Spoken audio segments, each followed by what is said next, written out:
युद्ध चला। 18वें दिन महाभारत जीती गई।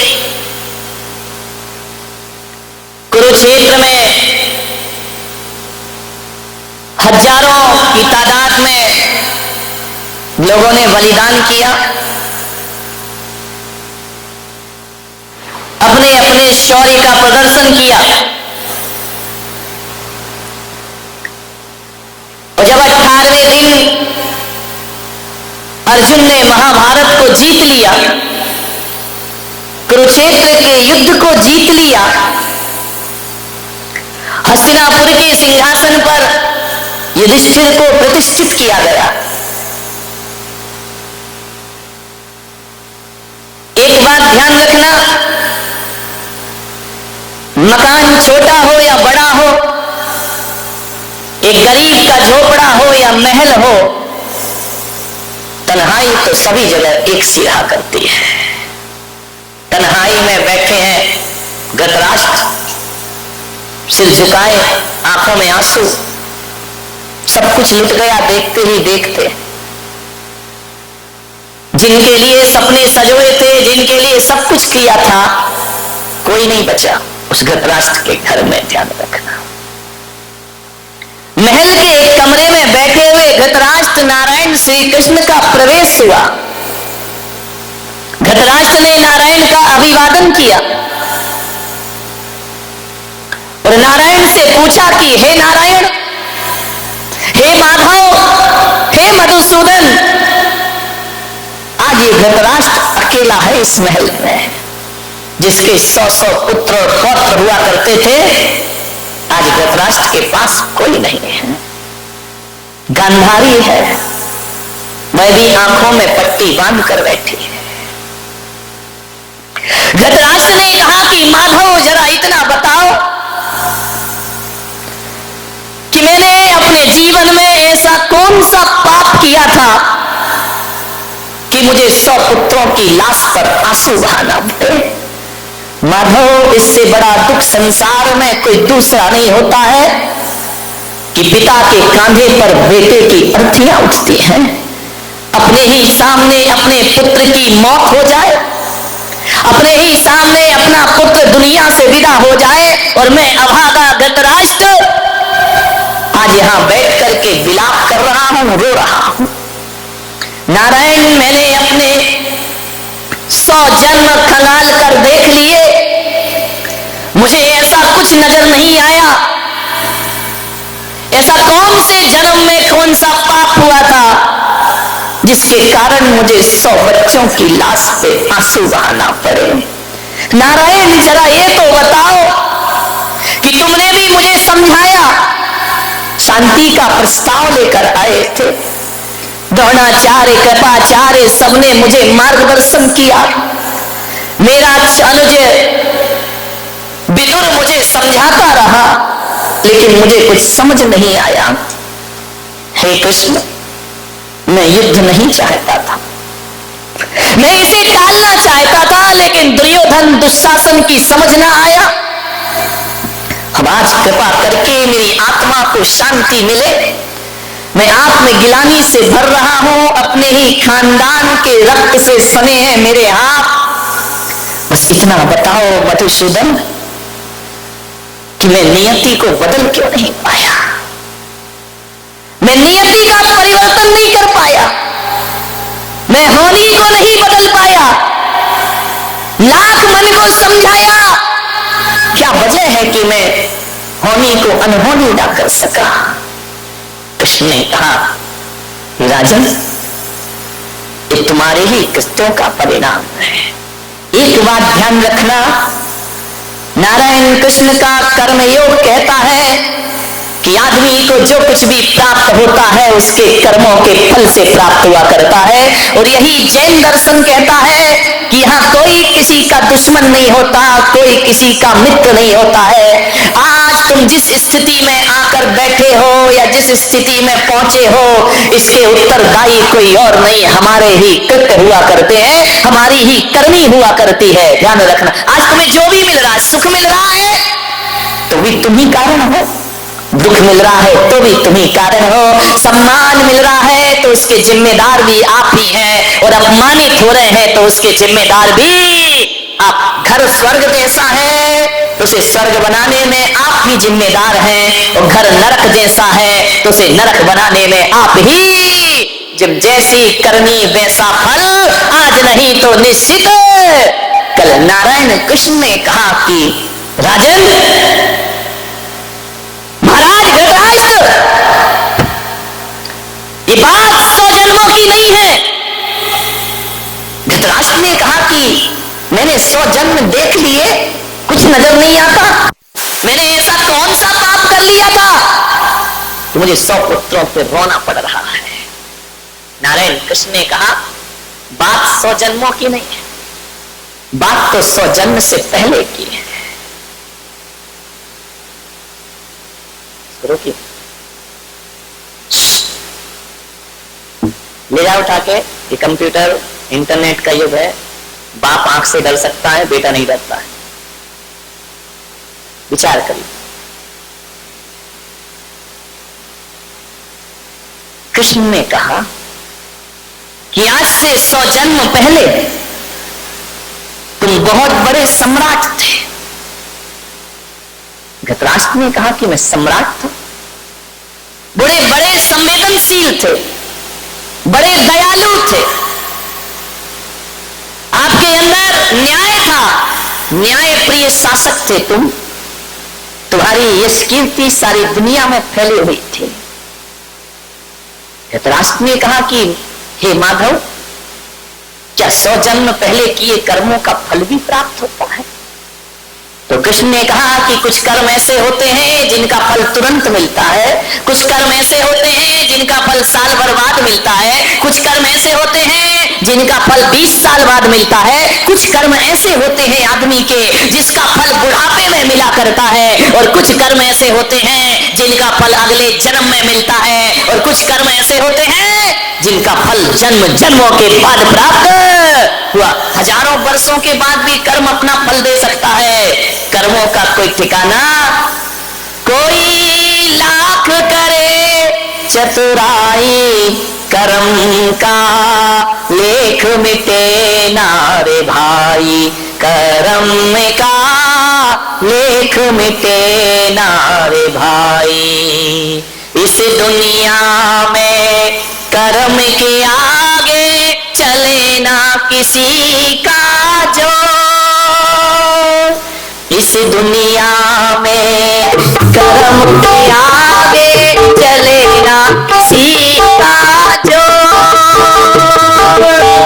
कागज हो तो हर कोई पाचे, कर्म न पाचे को। एक दिन इसी किस्मत के कारण बन को गए तेरे कर्म का एक तेरे कोई लाख करे चतुराई, कर्म का एक तेरे काहे मनोआ धीरज खोता, काहे नाहक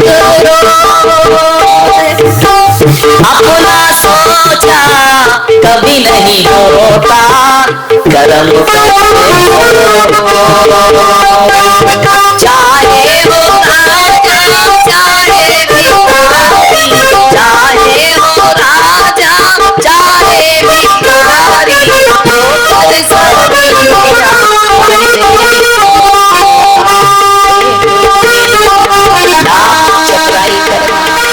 लाख होशियारी कर लेना, कर्मों का लेख कभी मिटता। कुछ कर्म तुरंत फल देते हैं, तुरंत मिलता है, ज्यादा टाइम नहीं लगता। अविनाश से बाजू में बैठे यदि उनको तुम अभी मार दो एक चाटा, इसका फल अगले जन्म में मिलेगा, इसी जन्म में मिलेगा, नहीं साल भर बाद मिलेगा कि तुरंत मिलेगा। करेंट अकाउंट ध्यान रखना, ब्याज सहित मिलेगा। अभी किसी को गाली दे दो, इसका फल इंतजार मत करना कि अगले जन्म में प्राप्त होगा। नहीं है विश्वास करके देखो। नहीं नहीं, प्रवचन के बाद, अभी नहीं, अभी मेरा प्रवचन सुन लो। कुछ कर्मों का फल तुरंत मिलता है, ज्यादा देर नहीं लगती है। कुछ कर्मों का फल साल भर बाद मिलता है। बच्चा साल भर स्कूल पढ़ता है, ट्यूशन पढ़ता है, कोचिंग पढ़ता है, फल कब मिलता है? एग्जाम के बाद मिला करता है। ध्यान रखिए, ऐसा तो नहीं होता कि आप स्कूल गए, आज एडमिशन हुआ और कल डिग्री तुम्हारे हाथ में आ जाए। अरे स्कूल की कक्षाओं का फल मिलता है साल भर बाद। और यदि किसी को डॉक्टर इंजीनियर बनना है तो 10-10, 15-15 साल लग जाते हैं, तब जाकर कोई डॉक्टर इंजीनियर का पद। मोक्ष फल भी तुरंत नहीं मिलता है, बहुत तपस्या करना पड़ती है, जन्म जन्म करना पड़ता है, तब जाकर मुक्ति की यात्राएं हुआ करती हैं। ध्यान रखिए, कुछ कर्मों का फल तुरंत, कुछ का साल भर बाद, कुछ कर्मों का फल बुढ़ापे में मिलता है। जैसा व्यवहार बच्चों से करोगे, बुढ़ापे में वही लौटकर तुम्हारे पास वापिस आएगा। यदि बच्चों के साथ अच्छा जिंदगी जिया, अच्छे से सामंजस्य बना करके रखे, बच्चों पर क्रूरता नहीं की, तो बुढ़ापे में बच्चे तुम्हारा सम्मान करेंगे और स्वागत करेंगे। और यदि क्रूरता की तो ध्यान रखना, कितना सुंदर मकान बना लो, तुम बेटे के लिए मकान बना रहे हो, बेटा तुम्हारे लिए वृद्धाश्रम बना रहा है। ध्यान रखिए, कर्मों का फल तुरंत मिलता है।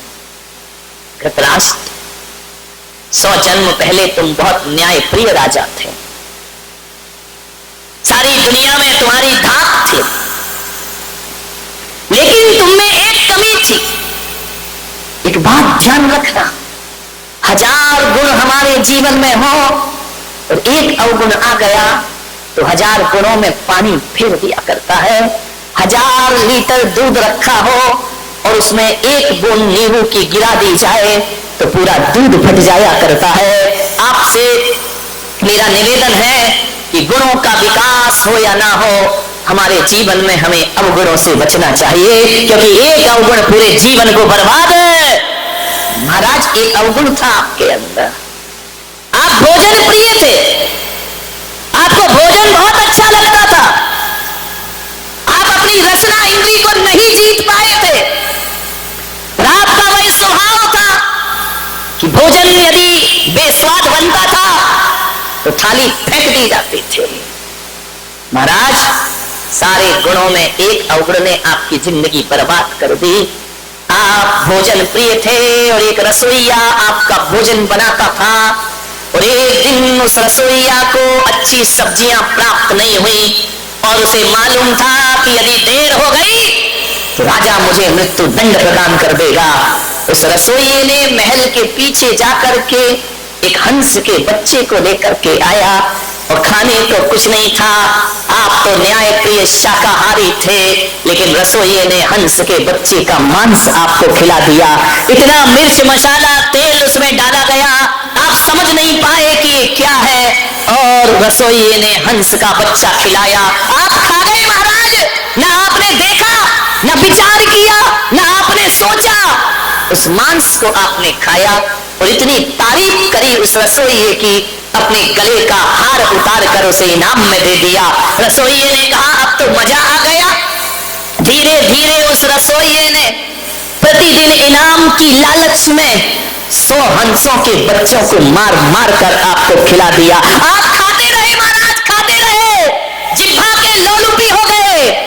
मैं आपसे निवेदन करता हूं, आदमी किसी चीज पर ध्यान दे या ना दे, आदमी को अपने खान पान पर ध्यान जरूर देना चाहिए, क्योंकि भोजन से रक्त बनता है, भोजन से मांस बनता है, भोजन से सप्त धातुएं बनती हैं, भोजन से रक्त का निर्माण होता है। और जैसा रक्त होता है वैसे विचार पैदा हो जाया करते हैं, और जैसा विचार होता है वैसा ही आदमी का व्यवहार बन जाया करता है, और जैसा व्यवहार होता है वही आदमी के संस्कार बन करके खड़े हो जाते। भोजन पे बहुत ध्यान रखना। महिलाओं से मेरा निवेदन है, जिसका खान पान शुद्ध होता है उसकी खानदान शुद्ध हुआ करती है। ध्यान रखिए, खान पान से खानदान का बड़ा रिश्ता है। मांसाहार आर्यों का भोजन नहीं है। आप आर्य कहलाते हैं, आर्य खंड में रहते हैं, ये आपका भोजन नहीं है, ये तो मिलेच्छों का भोजन है। ये पुण्यात्माओं का भोजन नहीं है, ये तो पापियों का भोजन है। मांसाहार ध्यान रखें। शाकाहार उत्तम आहार, मांसाहार इस देश के लिए बहुत बड़ा कलंक है। ध्यान रखें। आज अस्पतालों में जाकर के देखना तो शाकाहारी पेशेंट कम मिलते हैं, मांसाहारी पेशेंट ज्यादा मिला करते हैं। कैंसर की शिकायत है, टीबी की शिकायत है, ध्यान रखना, बीपी की शिकायत है, मांसाहारी लोगों को ज्यादा हुआ करती है। ध्यान रखिए, जो मांस भक्षण करते हैं उनसे अस्पताल भरे पड़े हैं। ध्यान रखना। मान्यवर, आपसे मेरा एक निवेदन है, बड़ी विनम्रता के साथ खान पान पर विशेष ध्यान दीजिए। क्या खाना, कब खाना, कैसा खाना, कितना खाना, ये भोजन के लिए विचार करना है।